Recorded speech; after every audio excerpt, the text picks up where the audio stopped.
শুধু টাকা রোজগারের ফিকি।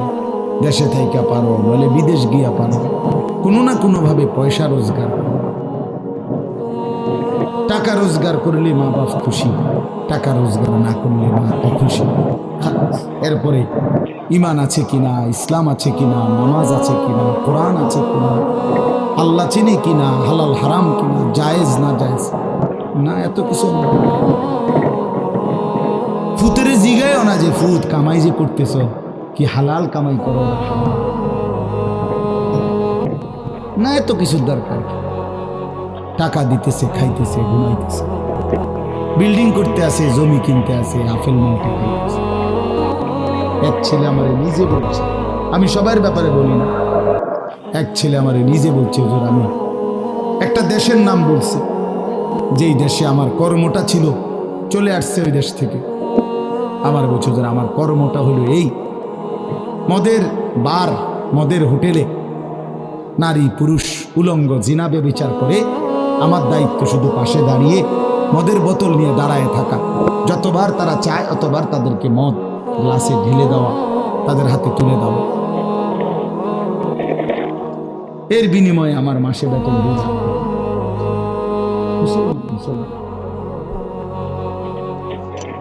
মুসলমানের সন্তান, বাংলাদেশের সন্তান। তো এই টাকা যখন বাবা খাচ্ছেন, বিল্ডিং করতেছে, কোনো টেনশন নাই। আমি আবারও বলছি, আমি সবার জন্য বলি না, ওই বলছে দিকে অট্টা করেছে, কথা বুঝছেন? আমি তো নাম ঠিকানা বলি না।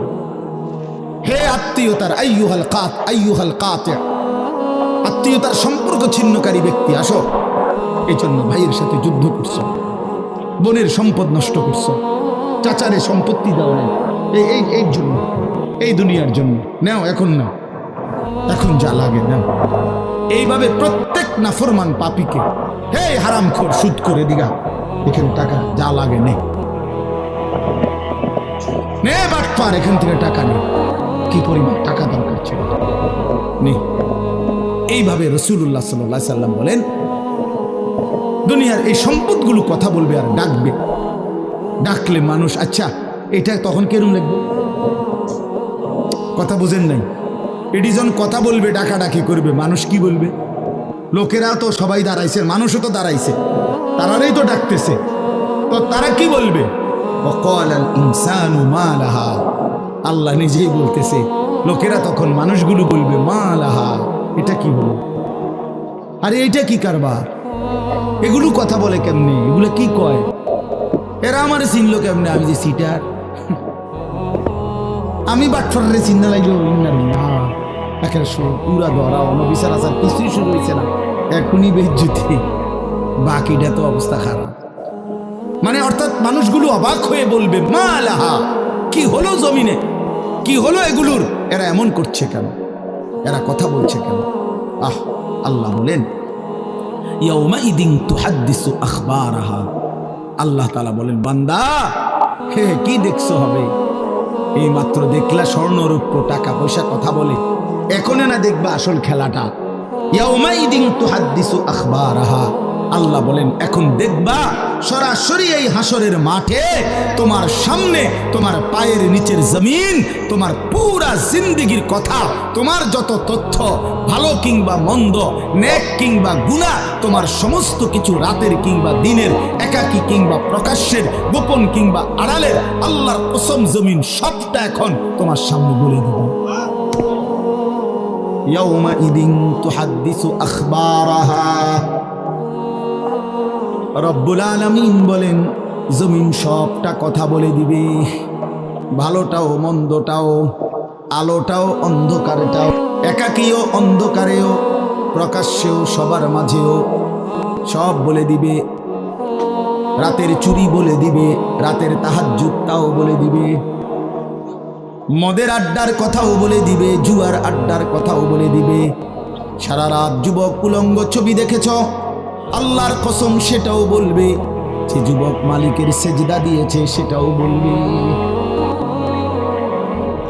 তাহাজ্জুদও শোনাবে, আবার সবার সাথে যে জামাতে নামাজ পড়েছে এটাও বলবে।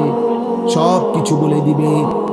আল্লাহ বলেন, যদি মানুষ ভাবতে চাও জমিন কিভাবে কথা বলে, স্বর্ণরৌপ্য কিভাবে কথা বলে, আল্লাহ বলেন বিআন্না রাব্বাকা আওহা লাহা, আল্লাহ তাআলা আদেশ করেছেন বলেই কথা বলে। আল্লাহ বললে, হুকুম করলে, আল্লাহর গোটা কায়নাত, গোটা সৃষ্টি জগৎটাই কথা বলে। শাহিদা আলাইহিম সামউহুম ওয়া আবসারুহুম ওয়া জুলুদুহুম বিমা কানু ইয়ামালুন। আল্লাহ বলে, হাসরের ময়দানে বান্দা, তোমার কান, তোমার চোখ, তোমার সারা দেহের চামড়া, জুলুদুহুম, তোমার সারা দেহের চামড়া, হাসরের ময়দানে তোমার পুরা জিন্দেগির কর্মকাণ্ড বলে দিবে। চামড়াগুলো বলবে, চামড়া, মানুষের শাহওয়াত চামড়া। এই জন্য সমস্ত যৌনতার ঘটনা, অসভ্যতার ঘটনা শরীরের চামড়া বলে দেবে। মানুষের শাহওয়াত চামড়া। কথা বুঝছেন কি? চর্মে, চামড়ার মধ্যে শাহওয়াত, কামনা, বাসনা, যৌন চাহিদা। এই জন্য যত লোক দেখবেন বিভিন্ন হসপিটালে, যত ডাক্তার চর্মরোগের ডাক্তার, তত লোক যৌন রোগেরও ডাক্তার। হ্যাঁ, চর্ম ও যৌন রোগ বিশেষজ্ঞ, এটা একই বিষয়, একই সাবজেক্ট।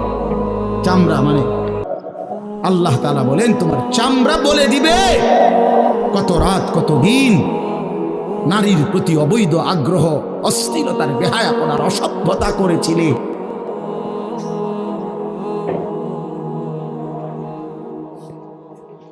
হায় হায়। এজন্য নওজোয়ান ছেলে, তোমরা সবাই ভাই কষ্ট করে বসো, যে যে পাশে দাঁড়িয়ে আছো আল্লাহর ওয়াস্তে বসো, কষ্ট হলেও বসো ভাই, বসে শুনলে বরকত হবে। মোবাইলটা হাতের যাদের, এটা বন্ধ করে দাও। হাতে ধরা যেই মোবাইলগুলো, এগুলো বন্ধ করে দাও ভাই, এগুলো নামায় ফেলো। আমাদের চেহারার দিকে তাকাইয়া আল্লাহর কথা মনোযোগ দিয়ে শুনলে লাভ হবে। আসলে বাস্তবতা হলো, প্রতিটা আয়োজন কষ্টের আয়োজন। এক একটা মাহফিলের মধ্যে অনেক মেহনত করতে হয়। 2 টাকা, 10 টাকা, 20 টাকা, 50 টাকা একত্র করেই এরপর একটা মাহফিল। এক মুঠে কেউ টাকা দেয় না, অনেক জনের কাছ থেকে বারবার গিয়ে কষ্ট করে নিয়ে সবাই মিলে মিশে একটা মাহফিল। হ্যান্ডেল, মাইক, পোস্টার, হ্যান্ডবিল, বক্তা, দাওয়াত দেওয়া, ঠিকমতো আসা, মেহমানদারি, আপ্যায়ন, সব মিলাইয়া অনেক কিছু, অনেক কাজ থাকে, অনেক পেরেশান। আমার মাদ্রাসায় আগামী 14ই ডিসেম্বর মাহফিল। তো গত 1 মাস থেকে এই পরিকল্পনায়, এটা হবে কোথায়, ওইটা হবে কোথায়, বক্তা বসবে কোথায়, শ্রোতা বসবে কোথায়, প্যান্ডেল হইলে কোন দিক দিয়া, এই কত কিছু যে লিখছি আমরা, তো এতে বোঝা যায় যে অনেক কিছু। এই সবটুকু কষ্ট করে যদি শুধু কেবল আসলাম আর গেলাম, কিছুই শুনলাম না, বুঝলাম না, কিছু গ্রহণ করলাম না, কি লাভ হলো ভাই? এই কষ্টের এই ইন্তেজামের মধ্যে ফায়দা কি? এই জুয়েল ওর কথা বারবার আমার কাছে বলছে, মাঝখানে আমি গত বছরে খুব সম্ভব ডেট দিতে পারি না, তো আবদার ছিল, আমি এবছর বলছিলাম যে ডেট মিলাই দেব, দেওয়া হয়েছে। আসলে সবাইরই ব্যস্ততা, সবাই কষ্ট করেই ইন্তজাম করতে হয়েছে।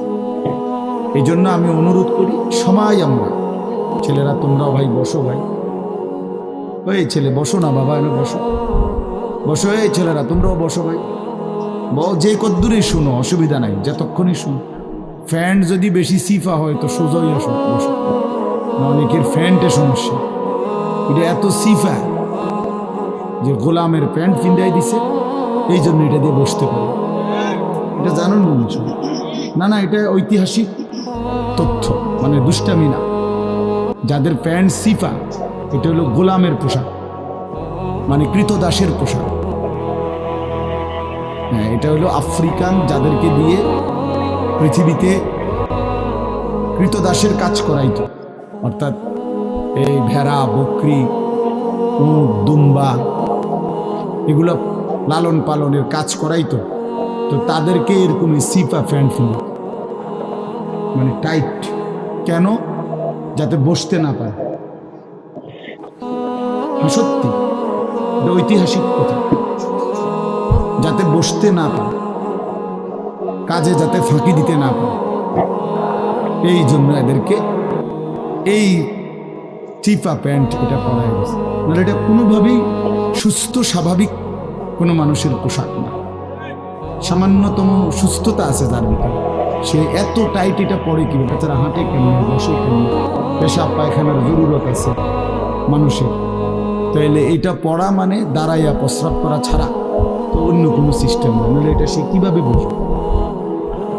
তাইলে এত কষ্ট করে মানুষের পোশাক আল্লাহ তাআলা নাজিল করেছে। ইয়া বনি আদমা কাদ আনজালনা আলাইকুম লিবাসান, কোরআন শরীফে আছে। আল্লাহ বলেন, হে বনি আদম, আমি আল্লাহই তোমাদের উপরে পোশাক নাজিল করেছি। পোশাক আল্লাহর দেওয়া। এই যে মানুষ পোশাক পরার এই অনুভূতি, এটা আল্লাহর দেওয়া। আদম আলাইহিস সালামকে আল্লাহ তাআলা সৃষ্টি করে পোশাক ছাড়া পেশ করে নাই ফেরেশতাদের সামনে। কি মনে হয় আপনার? খোলামেলা, বুঝছেন না কথাটা? তো ওনার গায়ে কি ছিল? পোশাক ছিল। তো আল্লাহ তাআলা যখন থেকে আদমকে সৃষ্টি করলেন, তখন থেকে আদমের গায়ে পোশাকও দিল, সেই থেকেই পোশাক। ইউয়ারি সাওআতিকুম ওয়ারিশা, এটা স্পষ্ট। আল্লাহ বলছে দুইটা উদ্দেশ্যে পোশাক দিলাম। এক, এটা তোমাদের লজ্জা ঢেকে দিবে, আর ওয়ারিশা, এটা তোমাদের সৌন্দর্যের উপকরণ হবে। তাহলে এটার মধ্যে একটা আর্ট আছে, সৌন্দর্য আছে। এটা লজ্জা ঢাকবে। এখন যদি লজ্জাই না ঢাকে, এটা যদি সতরই না ঢাকে, তো এটা হলো কি? আল্লামা তকি উসমানী দামাত বারাকাতুহুমুল আলিয়া হযরত বলছেন যে কোনো মানুষের, পুরুষের সতর কোমর থেকে নিয়ে, নাভি থেকে নিয়ে হাঁটু, এটুকু জায়গা এভাবে ঢাকতে হবে। একে তো মোটা হইতে হবে কাপড়, যাতে করে পাতলার কারণে চামড়া দেখা না যায়। আরেকটা হলো এতটুকু ঢিলে ঢালা হইতে হবে, যাতে করে এতটা টাইট হইয়া না লাগে, যেন অঙ্গ প্রত্যঙ্গ, রান, পিছনের অংশ কার কেমন এটা বোঝা না যায়। স্বাভাবিক যেন ঢিলে ঢালা, নাই তো এটা কি হয় না, পোশাক হয়। একবারে শরীর সাইজ কাইটটা কাইটা বানানো, এটা কোনোভাবেই সৌন্দর্য না। এই জন্য এটা গুরুত্বপূর্ণ বিষয়। এটা বলে অনেক সময় অনেকেরই দেখি, এই বেচারা আমাদের সাথেও কোনো সময় দেখা করতে আসলে মাদ্রাসায়, মনে করেন মাহফিলে দাওয়াত দিতে আসছে অথবা এমনি দেখা করতে, তো আমাদের তো নিচে বসতে হয় চেয়ার টেবিলে। তো এই নিচে বসতে কইলে আর বই তারা পেটের টানতে টানতে ফ্যান যান শেষ। বেচারা নিজেও কষ্টে প্যারেশানিতে পড়ে, আমরাও প্যারেশানিতে পড়ি। এই জন্য স্বাভাবিক ঢিলে ঢালা পোশাক পরা উচিত, একটু যেন করে চলতে ফিরতে আরাম হয়। ভাই তোমরা বসতে না, তোমরা তো চলে যাও, এটা অপদার্থ কোথাকার, যাও এখান থেকে, যাও। তোমার মতো দু চারজন শ্রোতা না হলে কি ফালতু কোথাকার। এতবার বললাম, এটা বসতে ক্ষতি কি? আল্লাহর কথা বসে শুনতে হয়। এটা এতবার একটা কথা বলতেছি, এটা যদি গুরুত্ব না হয় তো এটা কি হলো বলে?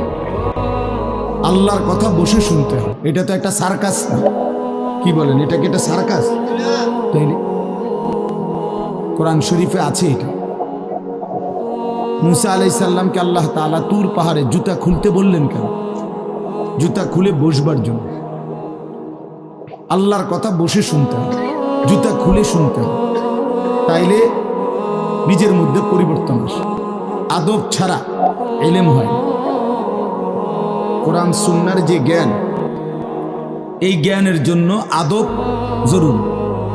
অন্য পড়ার জন্য এটা এতটা জরুরি। বাংলা, অঙ্ক, ইংরেজি, পদার্থ, জীববিজ্ঞান পড়ার জন্য পেশাব করে ফানি লন লাগে, বুঝেন না? দাঁড়াইয়া বসুক, বসে পড়ুক, বসে পেশাব করুক, এতে কোনো অসুবিধা নেই। কিন্তু আল্লাহর কোরআন পড়বার জন্য, রাসূলুল্লাহ সাল্লাল্লাহু আলাইহি সাল্লামের সুন্নাহ পড়বার জন্য প্রস্রাব করে ঢিলা নিতে হয়, টয়লেট পেপার ব্যবহার করতে হয়, পানি ব্যবহার করতে, টয়লেট পেপার ব্যবহার করতে হয়, পানি ব্যবহার করতে হয়।